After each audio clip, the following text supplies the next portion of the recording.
How's it going, everybody? Vermont Tool Company here. We got this great Milwaukee set. It's the 10-piece locking plier set. Part number 48-22-3690. All with the locking tips on the end of them.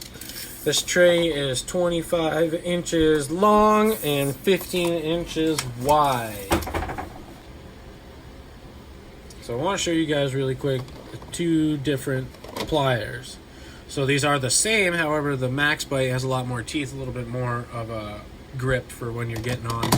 So whatever you guys gotta fix. And then we also have the larger tool right here.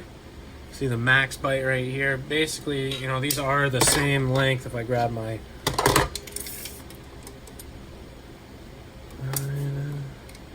oh yeah, 9.5 on both of them.